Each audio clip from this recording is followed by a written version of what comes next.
여러분은 지금까지 살아오시면서 가까운 사람이나 또는 믿을 만한 사람에게 실망해 보신 적 있습니까? 또는 사기를 당해 보신 적 있으십니까? 아마 있으실 겁니다. 그런데 우리가 이런 일을 한번 당하게 되면 그때부터는 사람 믿기가 힘들죠. 제가 이 20대 후반쯤에 예비군 훈련을 갔는데 그때 예비군 훈련 대장이 호남 출신이었습니다. 이야기하다 보니까 저도 제 고향이 광주라는 것을 얘기하게 됐어요. 그 얘기를 듣더니 이분이 갑자기 마음의 문을 열고 잘해주려고 그러는 거예요. 그러면서 자꾸 머뭇거리는 겁니다. 이야기하다가 나오게 됐는데 이분이 호남 사람을 만나게 되면 잠깐 이렇게 잘해줬나 봐요. 그런데 그 끝이 별로 안 좋더라는 거예요. 사람들이 잘해주는데 다 잊어버리고 연락도 없고 그러더라는 겁니다. 그래서 이분이 참 마음에 상처가 됐나 봐요. 사람의 마음이나 생각이 다 서로가 다르죠. 오늘 본문의 모세가 참 마음의 상처를 받았어요. 모세는 사실 세상적으로 말한다면 지독하기도 운이 좋았어요. 다들 아들이 태어나면 나일강에 던져서 죽였거든요. 그런데 모세는 이 파라오의 딸의 양아들이 됐어요. 그래서 이집트의 왕자가 됐죠. 산 정도가 아니라 이집트의 왕자가 됐으니 신분과 배경이 바뀌어버린 거예요. 거기에다가 또 친어머니에게 키움받았어요. 그렇기 때문에 모세는 자신이 히브리인인 줄 알 뿐만 아니라 신분은 이집트의 왕자고 배경은 파라오의 가문입니다. 모세는 자기가 히브리인인 줄 알기 때문에 히브리인의 고통을 알아요. 그들의 고통을 보면서 모세도 같이 그 고통을 느꼈습니다. 모세는 자기의 신분과 배경을 가지고 언젠간 히브리인들을 구원해야 되겠다는 생각을 했는데 히브리인들의 생각은 모세의 생각과 달랐습니다. 모세는 많은 마음의 상처를 받았습니다. 모세는 결국 그가 저지른 살인 때문에 이집트에서 도망가게 되었죠. 그러면서 모든 것을 다 잃게 됐습니다. 그런데 더 문제는 뭐냐? 모세의 생각은 하나님의 생각과도 다르다는 거예요. 여러분, 혹시 여러분의 삶에서 좋은 일이든 나쁜 일이든 어떤 사건이 일어나게 되면 거기에 대한 하나님의 계획이 뭘까? 뜻이 뭘까? 고민하고 기도해 본 적 있으십니까? 있으시겠죠.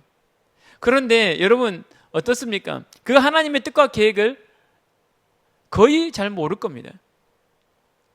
그리고 이게 하나님의 뜻인가 생각했는데 전혀 내 생각과 다르게 인생이 흘러갈 때가 많을 겁니다. 왜 그럴까요? 하나님의 생각과 나의 생각이 다르기 때문입니다.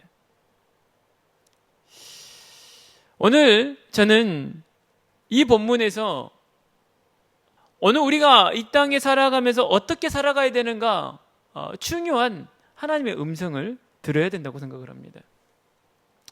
왜 하나님의 생각과 나의 생각이 다를까요? 또 무엇이 다를까요? 많이 우리는 그것 때문에 기도하지 않습니까? 여러분, 대부분 아무리 기도해도 도대체 이 일 속에 숨겨진 하나님의 뜻이 뭘까 아는 사람 거의 없습니다. 그럼 우리는 기도를 왜 할까요? 우리는 하나님의 뜻이 무엇인지 계획이 무엇인지 다 알 수 없는데 하나님이 하시는 일을 지켜보는 것 같습니다. 몰라요, 우리는. 그게 기도인 것 같아요. 오늘 우리가 읽은 본문에 하나님의 생각과 우리의 생각이 뭐가 다른가에 대해서 이야기하고 있습니다. 그리고 오늘 우리는 그것을 발견하고 오늘 우리가 우리의 인생을 어떻게 살아가야 될 것인가 깨닫는 시간이 되기를 원합니다. 첫 번째로 무엇이 다를까요? 하나님의 선택입니다. 모세의 출생이 오늘 기록되어 있어요. 그런데 모세가 태어난 이 당시에 이 환경이 모세가 살 수 있는 환경이 아니에요. 파라오의 명령에 의해서 아들이 태어나면 우리가 지난주 읽었던 것처럼 다 나일강에 던져서 죽이라는 거예요.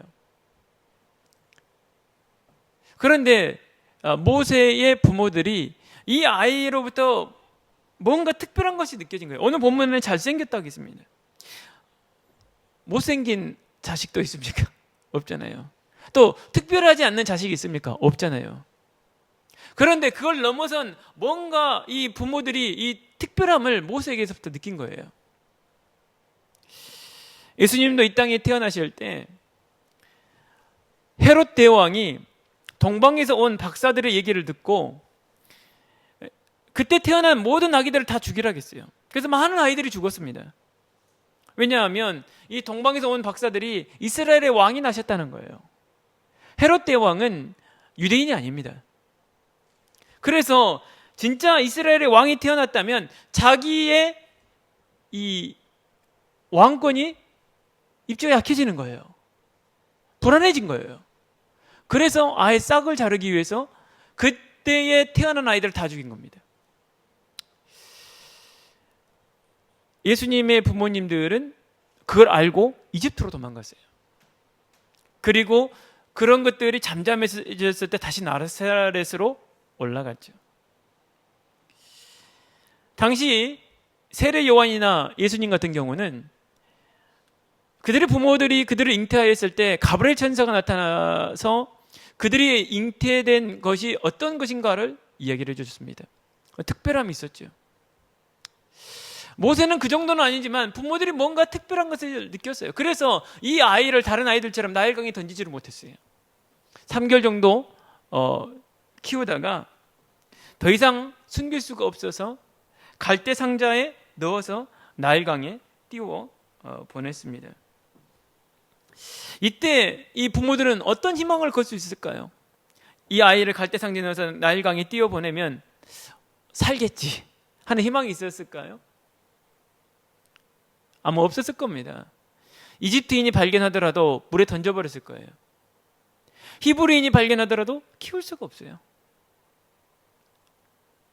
아무 희망이 없는데 아무 희망 없는 속에서 그 아이를 갈대 상자에 넣어서 나일강에 띄워보낸 것입니다. 오늘 우리가 읽은 본문에는 갈대 사이에 두었다라고 되어 있는데 글쎄요, 제 생각에는 나일강에 띄워보내는데 그게 갈대 사이에 걸리지 않았을까 그렇게 추정을 해봅니다. 왜냐하면 파라오의 딸이 공주 아닙니까? 목욕하는 곳이에요. 시녀들과 그날도 목욕하려고 나일강에 왔어요. 그러면 그런 곳을 아무나 접근할 수 있을까요? 아마 못할 겁니다. 그래서 나일강 이 갈대 사이에 그 상자를 두었다라고 오늘은 표현되어 있는데 떠내려가다가 거기에 걸리지 않았을까 하는 생각이 저는 듭니다. 그래서 시녀들은 나일강가를 거닐고 또 이 파라오의 딸은 거기서 목욕하다가 이 파라오의 딸이 이 상자를 발견했어요. 그래서 시녀를 시켜서 가지고 오라고 한 겁니다. 열어봤더니 히브리 아이인 거예요. 이 파라오의 딸이 뭐라고 했냐면 이 아이를 보고 불쌍히 여겼다라고 했습니다. 이 말이 무슨 말일까요? 왜 불쌍히 여겼다라고 했을까요?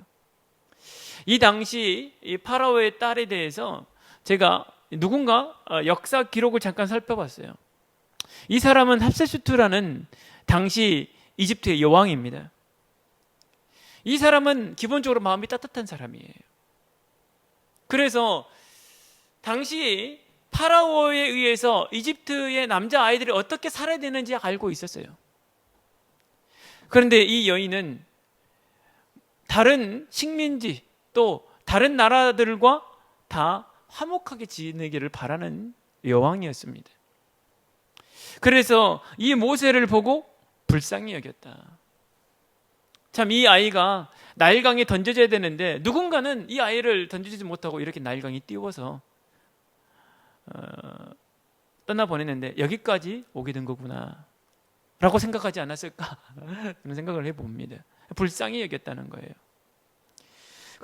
그런데 이때에 뒤쫓아오는 사람이 있었습니다. 그게 바로 모세의 누나 미리암입니다. 이 미리암은 몇 살쯤 되었을까요? 모세가 이제 태어났으니까 3개월밖에 안 됐기 때문에 누나기 때문에 많이 차이 나봤자 10살 아니겠어요? 그럼 어린아이입니다, 사실. 그런데요, 이 아이가 이 갈대 상자가 어떻게 되는지 멀리서 지켜보고 있었어요. 그런데 이 파라오의 딸이 이 모세를 보고 불쌍히 여겼다는 어떤 그런 대사를 한 게 아닐 텐데, 또 멀리서 봤기 때문에 그런 말도 들리지 않았을 텐데 직관적으로 한 거예요. 아, 내가 가서 얘기해야 되겠다. 이 파라오의 딸에게 아무나 접근할 수 없을 텐데 이 미리암이 접근해서 얘기한 거예요. 히브리인의 유머를 제가 찾아드릴까요? 이 미리암이 참 직관적인 판단도 대단하지만 가서 말을 하려고 했다는 그 용기도 대단합니다. 아, 이 파라오의 딸이 이 아이를 기르고 싶어 하는구나. 그거를 눈치를 챈 거예요. 그랬더니 이 파라오의 딸이 데려오라는 거예요. 그랬더니 이 미리암이 자기 엄마를 데려왔어요. 모세의 친엄마 아닙니까? 그러더니 이 파라오의 딸이 내가 돈 줄 테니까 이 아이 나를 위하여 젖을 먹이라 합니다. 이 요게벳이 모세 어머니죠. 젖을 뗄 쯤 되어서 아이를 데려왔습니다. 그러더니 이 파라오의 딸이 모세를 자기 양자 삼았어요. 모세는 살 정도가 아니라 이집트의 왕자가 되었습니다. 하나님께서 모세를 이집트를 구원할 자로 부르신 거예요. 이때 이미 모세 어머니 요게벳 이런 일이 일어날 거라는 상상을 했을까요? 생각지도 못했을 것입니다. 그것도 이집트의 왕자가 됐어요. 하나님께서 모세를 선택하실 거라고는 아무도 생각 못했습니다. 하나님께서 모세를 선택하시고 모세를 돌보셨어요. 하나님께서 이 땅에 예수를 보내시고 예수를 돌보셨던 것처럼 모세를 돌보신 것입니다. 하나님께서 이미 모세를 예정하시고 그를 선택하신 거예요. 오늘 우리도 마찬가지입니다. 오늘 우리가 우연하게 이렇게 복음 듣고 이렇게 예배드리고 하나님 자녀되고 우리가 같이 함께 어떻게 인연을 통해서 알게 되고 이렇게 또 만나져서 예배드리고 한 게 아니고 하나님은 우리를 선택하셨다는 거예요. 그런데 사람들이 이런 거를 잘 모르죠. 그리고 알더라도 잊어버리고 삽니다. 하나님이 우리를 선택했다는 거예요. 내가 너를 지명하여 불렀나니 너는 내 것이라겠어요. 하나님이 이쪽 부분에서 이만큼 하고 이렇게 대충 부른 게 아니고 지명했다는 거예요. 한 명 한 명 손가락질로 딱 너 이렇게 지명해서 불렀다는 겁니다. 여러분 상상 한번 해보십시오. 하나님이 나를 지명했다는 거예요. 얼마나 큰 은혜입니까? 상상이나 가능한 일입니까? 하나님이 우리를 선택했다는 거예요. 대충 그냥 부른 게 아니라는 거예요. 알고 부르셨다는 거예요. 얼마나 큰 하나님의 은혜입니까? 근데 우리는 그 하나님의 은혜를 몰라요. 모르는 정도가 아니라 간혹 은혜를 원수로 갚습니다. 하나님에게 은혜를 원수로 갚아요. 전혀 그 하나님의 은혜를 모르고 감사하지도 않아요. 여러분과 제가 그렇게 선택받았습니다. 하나님이 일방적으로 우리를 선택하셨다는 거예요. 너는 내 것이라는 거예요. 모세가 원래는 어떤 사람입니까? 당연히 나일강에 던져서 죽어야 돼요. 그런데 하나님께서 그를 선택하셨기 때문에 그를 돌보셔서 어디까지 된 거예요? 파라오의 딸의 아들이 된 거예요. 왕자가 된 것입니다. 오늘 우리가 어떤 자들입니까? 원래 다 망해야 될 자들이에요. 죄로 말미암아 영원한 지옥 형벌로 당연히 망해야 될 자들인데 하나님께서 우리를 선택하셔서 우리를 구원하셨다니까요. 그래서 우리를 뭐 삼으셨습니까? 그분의 아들, 그분의 딸, 그분의 자녀 삼으신 거예요. 그래서 앞으로 우리가 어떻게 됩니까? 하나님의 나라를 그리스도와 함께 상속받을 자들입니다. 이것이 우리가 받은 구원이에요. 우리가 선택받았다는 거예요. 예수님도 말씀하셨지 않습니까? 너희가 나를 택한 것이 아니고 내가 너희를 택했다. 예수님이 우리를 택했다는 것입니다. 선택했다는 거예요. 알고 처음부터 불렀다는 겁니다. 너 누구 너는 내 것이다. 하나님께서 말씀하셨어요. 하나님께서 가르쳐 주시는 사람, 하나님께서 그리스도께로 인도하는 사람만이 그리스도께로 올 수 있다 하겠어요. 오늘 여러분과 제가 하나님이 가르쳐서 지금 예수 믿고 있는 거예요. 사람이 가르친 것 같잖아요. 사람이 설교하는 것 같잖아요. 내가 믿은 것 같잖아요. 안 그렇다는 거예요. 하나님이 가르쳤고 하나님께서 그리스도께로 인도한 사람만이 예수 그리스도를 믿을 수 있다는 거예요. 그렇다면 오늘 여러분과 제가 구원받은 것이, 오늘 예배 드리고 신앙생활하는 것이 우연이 아니라는 거예요. 내가 한 것도 아니라는 거예요. 누가 나에게 복음 전해줬지만 그 사람 때문도 아니라는 거예요. 근본적으로 누구 때문이라는 거예요? 하나님의 선택이라는 거예요. 여러분과 제가 그 선택을 받았습니다. 원래 어떤 자들인데요? 모세처럼 나일강에 던져져서 죽을 자들이에요. 망한 자들이에요. 허무가 죄로 죽어버린 자들인데 당연히 진노의 대상이고 저주 대상인데 우리가 예수 그리스도의 보혈의 피로 말미암아 죄 용서함을 받을 자로 선택받았다는 거예요. 이거는 묵상하면 할수록 어마어마합니다. 그렇다면 하나님께서 여러분과 저를 돌보시는 거예요. 하나님께서 모세를 돌보셨고 나중에 하게 되면 선택하신 이스라엘 백성을 하나님이 돌보셨다는 거예요. 그래서 예수님께서 너희는 마음에 근심하지 말라, 두려워 말라 그랬어요. 하나님 우리를 돌보신다는 거예요. 오늘 우리에게 일용할 양식을 주신다는 것입니다. 악한 자들로부터 우리를 보호하시겠다고 분명히 주기도문에도 나와 있어요. 이것이 우리가 받은 구원입니다. 우리가 선택받았어요. 두 번째로 무엇이 다릅니까? 하나님의 방법입니다. 모세는 40년 동안 파라오의 가문에서 성장했습니다. 그리고 거기서 많은 걸 배웠어요. 그런데 모세가 말과 일에 능했나 봅니다. 나중에 보게 되면 나는 말할 줄 모릅니다, 이렇게 모세가 이렇게 얘기하는데, 이 사도행전에 보게 되면 모세가 말과 일에 능했다는 거예요. 유능한 사람이었나 봐요. 그래서 이제 모세가 40세가 됐단 말이에요. 이 40대의 특징이 있습니다. 사회 경험도 충분히 했어요. 지식도 충분히 있어요. 그러면서 힘도 있어요. 그래서 가장 일을 잘할 때가 언제냐? 40대입니다. 모세가 40대가 됐어요. 그러면 모세가 어떤 생각을 했느냐? 자기 신분, 자기 배경, 자기 능력을 가지고 내가 언젠가는 이스라엘 민족을 구원해야 되겠다, 이런 생각을 하고 있었습니다. 그런데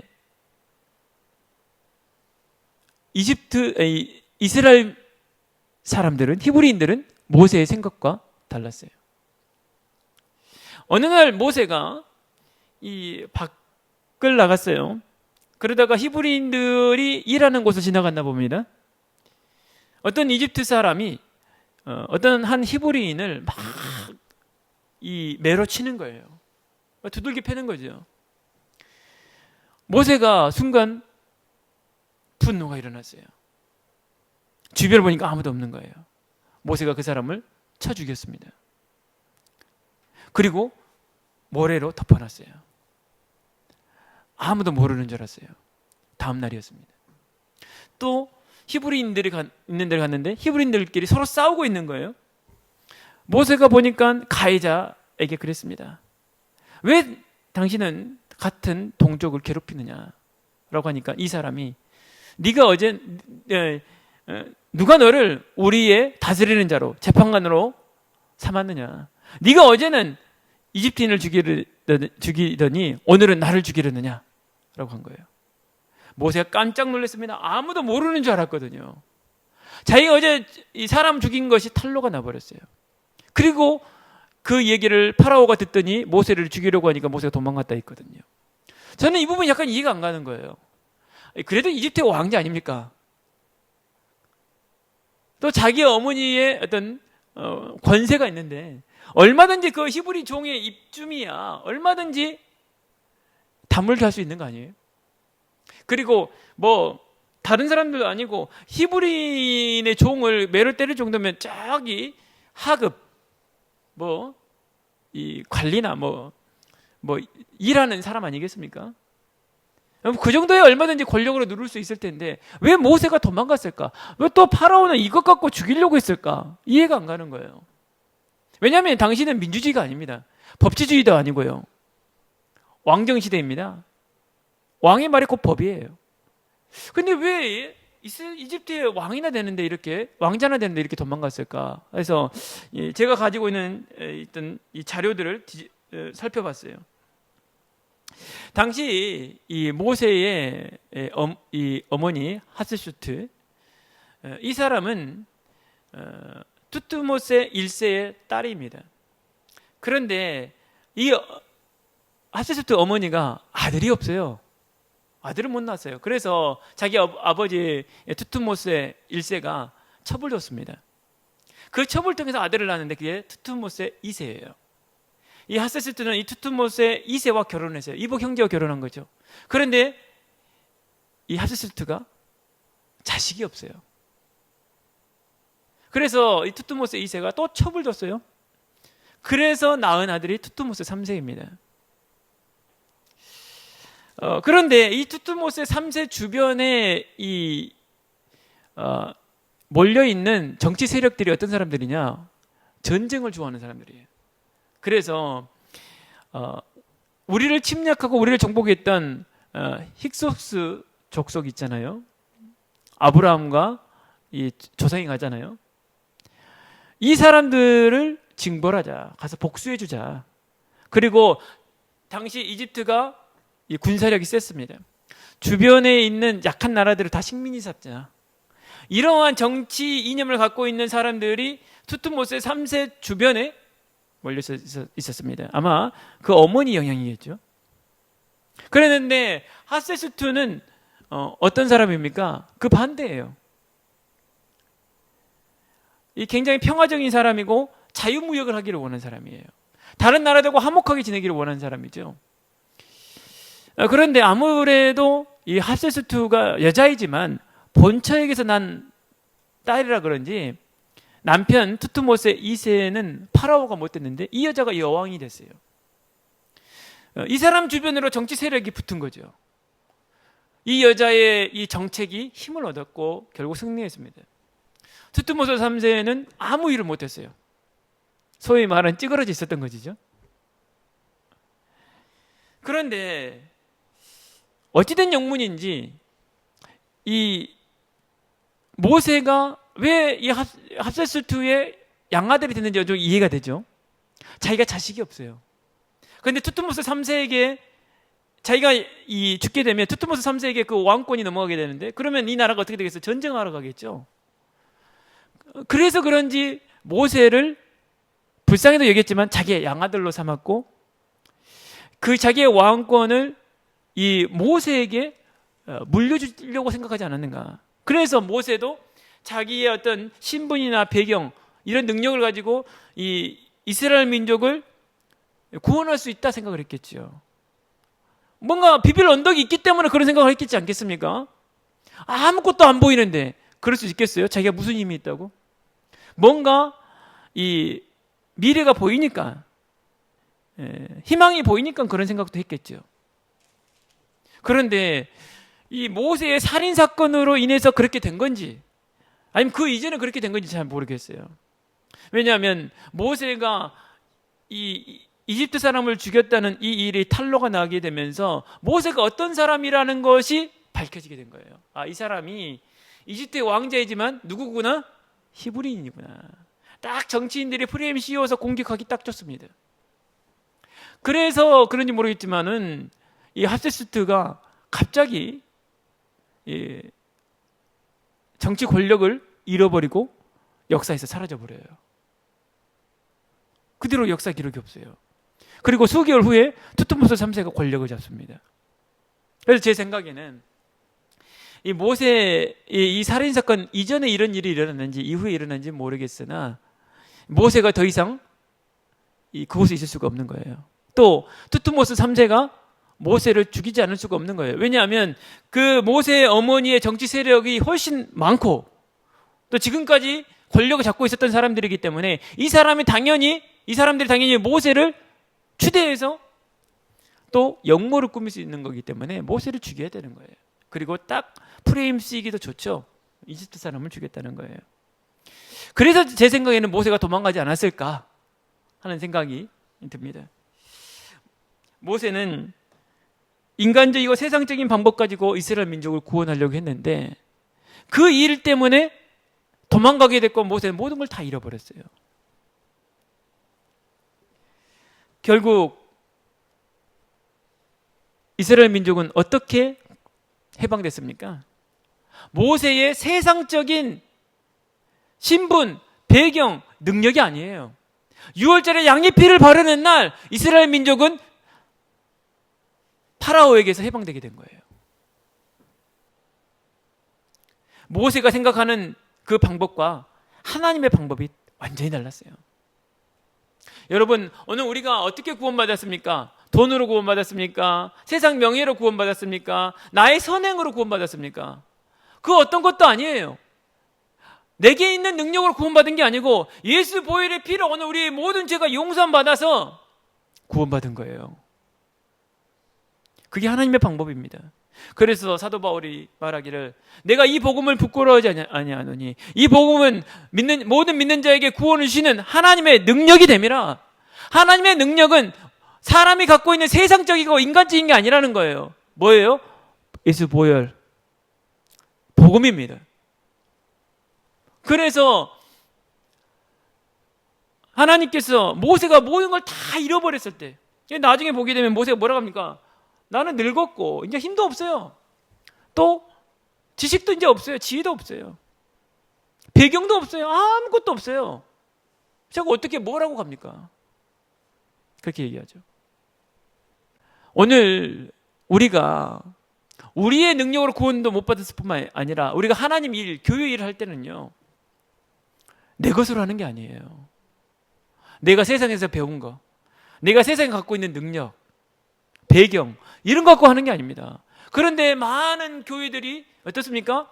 세상 것을 기준으로 가지고 사람을 중직자로 세우고 그 사람에게 일 맡기고 그렇습니다. 여러분, 세상에서 교사한다고 해서 교회에 와서 교사 잘합니까? 다른 일이에요. 세상 것 가지고 하나님을 섬길 수가 없는 거예요. 세상 것 가지고 하나님 일할 수가 없는 거예요. 그런데 모세는 어떤 생각을 했어요? 딱 40대 일 가장 잘할 때예요. 이집트에서 최고로 배웠어요. 배경 좋아요. 일 잘해요. 말 잘해요.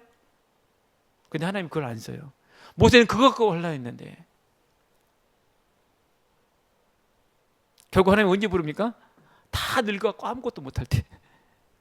그래서요 우리 지난주에 말씀드렸죠. 요엘서에서 누구에게 성령을 보여준다고요? 나이 많은 사람, 늙은 사람에게. 근데 그 늙은 사람이 뭘 본다고요? 꿈을 꾼대요. 이 얘기는 성령 받으면 늙고 젊고 필요 없다는 거예요. 여자 남자 상관없다는 거예요. 그래서 모세가 다 늙었을 때 부름을 받는 거예요. 그렇다면 오늘 우리가 어떻게 됩니까? 다 늙을 때까지 기다려야 됩니까? 그 얘기 아니죠? 우리가 뭐 의지하지 말라는 거예요? 내가 세상에서 배운 거, 세상에서 가진 거, 내 능력, 나를 의지하지 말라는 거예요. 내 계획 의지하지 말라는 거예요. 나를 부인하라는 거예요. 이스라엘 민족은 양의 피를 발랐을 때 이집트에서 나왔고 파라오는 완전 무너졌습니다. 오늘 여러분가 예수 그리스도의 보혈의 피를 의지할 때에 구원을 받게 되고 사탄의 권세가 무너지는 겁니다.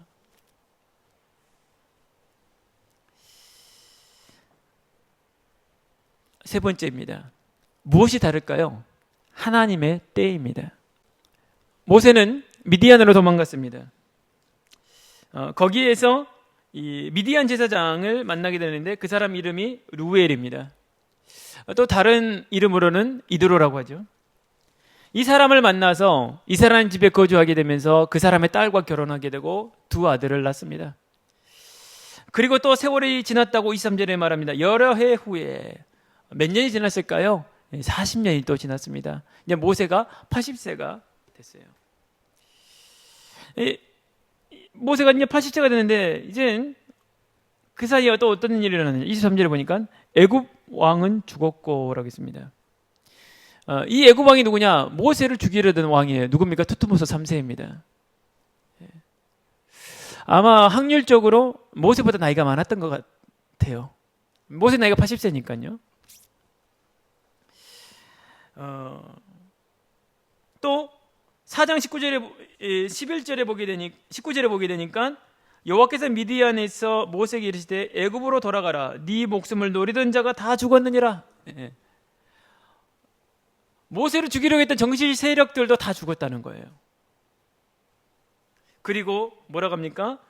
23절에 이스라엘 자손은 고된 노동으로 말미암아 탄식하며 부르짖으니 그 고된 노동으로 말미암아 부르짖는 소리가 하나님께 상달된지라. 이스라엘 백성이 그 고된 노동 속에서 하나님께 부르짖은 겁니다. 하나님께 기도한 것입니다. 그것이 드디어 상달됐다는 거예요. 이게 무슨 말입니까? 하나님이 내 모르다가 내 못 듣다가 이제 들었다는 얘기입니까? 아니에요. 하나님이 정하신 때가 됐다 이 말입니다. 그 때가 언제예요? 투투모스 3세도 죽었고 그 주변에 있는 정치 세력들도 다 죽었다는 거예요.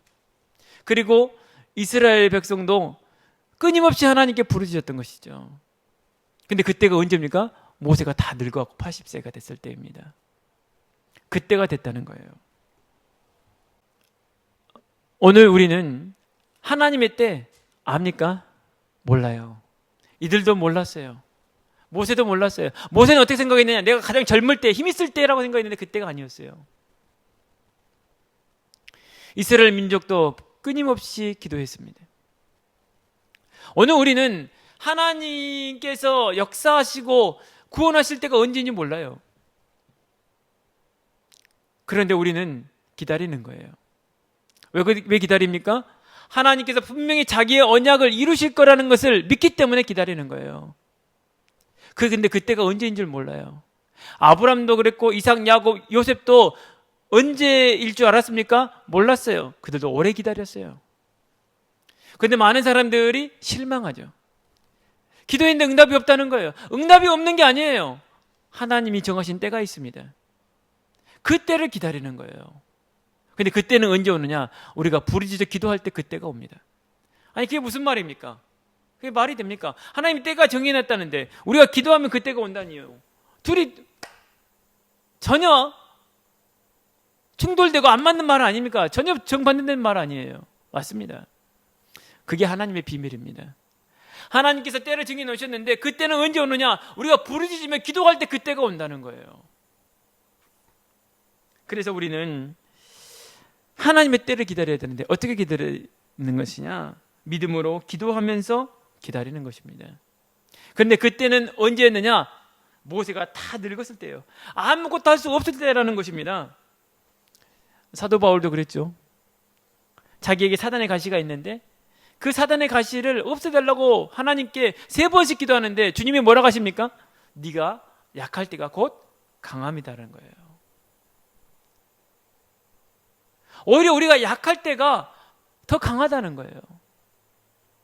오늘 우리는 어떻게 생각합니까? 내가 힘 있을 때, 내가 좀 돈 좀 있을 때 막 이런 생각하잖아요. 그런데 그때는 주님을 의지하지 않아요. 내가 아무것도 없을 때, 내가 약할 때 오히려 주님을 의지한다는 거예요. 그때가 어쩌면 하나님이 정하신 때일 거예요.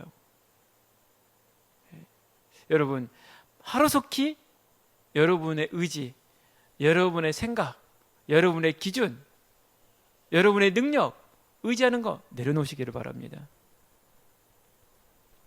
그리고 여러분이 좀 나는 이게 약하다 한 거 있지 않습니까? 나는 이게 부족하다, 이게 아쉽다. 그걸 하나님이 왜 주셨느냐? 여러분을 위해서 주신 거예요. 교만해지지 말라고요. 하나님은 교만한 사람 절대 안 씁니다. 성령은 누굴 통해 역사하시느냐? 겸손한 자를 통해 역사하시는 거예요. 모세가 만약에 젊었을 때 40대 때 했다면 어떻게 했습니까? 내가 했다 하지 않겠어요? 그러니까 80세 되니까 저 못해요. 저 힘도 없고요. 이제 아는 것도 없고요. 뭐 못해요? 내가 너와 함께 하겠다는 거예요. 저 이제 말도 못하는데요. 옛날에 40대는 말 잘했나 봐요. 이제 말도 못하는데요. 그때서 하나님 주십니다. 그런데 모세가 이제 나중에 또 40년이 지나고 나서 또 교만해졌잖아요. 무리바에서. 그때 그 교만 때문에 결국 모세가 가나안 땅에 못 들어가잖아요. 그 교만한 죄 때문에 그렇습니다. 여러분이 좀 잘한 거 있잖아요. 그거 빨리 내려놔야 됩니다. 그때 하나님께 쓰임 받는 거예요. 그때 성령이 역사하시는 거예요. 왜 내게 성령의 역사가 없느냐? 아직도 내가 뭘 잘해. 아직도 내가 살아있어. 이거는 노인네처럼 힘없어서 아니라 그 얘기 아닙니다. 나를 내세우는 거 빨리 내려놓으라는 거예요. 내가 한다, 그 빨리 내려오라는 거예요. 결론입니다. 하나님은 자신의 언약을 기억하시고 하나님의 주권 속에서 하나님이 자기의 언약을 성취하십니다. 그래서 우리는 하나님께 우리를 구원하시기 위해서 하나님이 선택한 사람이 있고 하나님의 방법이 있고 하나님의 때가 있다는 것을 기억해야 됩니다. 하나님께서 이사야 선지자를 통하여 말씀하셨습니다. 내가 시초부터 종말을 알리며 아직 이루지 아니한 일을 예적부터 보이고 이루기를 나의 뜻이 설 것이니 내가 나의 모든 기뻐하는 것을 이루리라 하였노라. 내가 동쪽으로 사나운 날짐승을 부르며 먼 나라에서 나의 뜻을 이룰 사람을 부를 것이라. 내가 말하였은즉 반드시 이룰 것이요 계획하였은즉 반드시 시행하리라 하겠습니다. 하나님의 뜻과 계획을 이루기 위해서 하나님께 어떻게 하신다고요? 사나운 날짐승을 보내기도 하시고요. 또 멀리서 사람을 보내기도 한다는 거예요. 하나님께서 자기의 뜻과 계획을 하나님이 이루시는데 짐승이나 사람이나 사건이나 이런 것들을 통해서 이루신다는 거예요. 그런데 이것이 내 생각대 내가 이상한 범주 내에 있다고요? 전혀 그렇지 않다는 거예요. 내가 생각지도 못한 시간, 생각지도 못한 사람, 생각지도 못한 사건 속에서 이루어지게 되는 거예요. 그래서 하나님께서 내 길과 내 생각은 너희와 다르다. 어떻게 다르느냐? 하늘이 땅보다 높은 것 같이 다르다. 그 얘기는 무엇입니까? 우리가 상상할 수도 없는 거예요. 그래서 우리가 하나님의 뜻과 계획이 어떻게 이루어질지 우리가 압니까? 전혀 몰라요. 그래서 내 생각, 내 계획 다 내려놔야 돼요. 나를 부인해야 됩니다. 그런데 우리 성경에 보게 되니까 하나님이 역사하실 때가 있어요. 언제냐? 우리가 핍박과 학대 속에 있을 때입니다. 가장 어려울 때입니다. 가장 어두울 때, 그때 하나님의 구원의 역사가 일어나요. 또 우리가 가장 약할 때 하나님의 능력이 나타납니다. 하나님의 심판은 언제 나타나냐? 가장 좋을 때입니다. 왜냐? 가장 좋을 때 사람이 타락하거든요. 그래서 무슨 하나님의 심판, 이렇게 세상이 좋은데 무슨 심판, 이럴 때에 심판이 옵니다. 그래서 하나님의 언약은, 하나님의 구원과 능력은, 심판은 우리가 생각지도 못한 사람을 통해서, 생각지도 못한 방법을 통해서, 생각지도 못한 시간에 임하는 거예요. 그럼 우리는 어떻게 해야 됩니까? 10처녀 비유를 기억해야 됩니다. 5처녀는 기름이 준비되어 있었어요. 우리는 항상 믿음이 준비되어야 됩니다. 언제 주님이 심판할지 몰라요. 또 원한을 가진 과부입니다. 악한 쟁반장이라 할지라도 이 과부의 원한을 풀어주는데 하늘에 계신 너희 아버지께서 오래 참으시겠느냐? 이 부르짖는 과부의 이 원한을 풀어주지 않겠느냐? 오늘 우리의 원한을 풀어주지 않겠느냐? 오래 기다리시겠느냐? 라고 하는데 예수님께서 말씀하셨습니다. 인자가 세상에 다시 올 때 믿음을 보겠느냐? 많은 사람들이 기다리지를 못해요. 왜? 믿음이 부족하기 때문입니다. 여러분, 실망하지 마시고 믿음으로 부르짖으십시오. 기다리십시오. 하나님은 오래 참지 않고 응답하십니다. 우리가 어떻게 해야 되느냐? 끝까지 믿음으로 기다려야 됩니다. 기도하십시오. 가장 어두울 때, 가장 어려울 때, 약할 때, 그때 하나님의 구원과 능력이 나타납니다. 또 반대로 언젠가 여러분은 너무 좋을 때가 있을 거예요. 그때 오히려 두려워하시기를 바랍니다. 왜요? 심판의 날이 가까운 거예요. 한 주간도 믿음으로 부르짖으시고 희망 가운데, 소망 가운데 기다리시는 여러분이 되시길 주 여러분 축원드리겠습니다. 1, 2, 3，天空在倒数放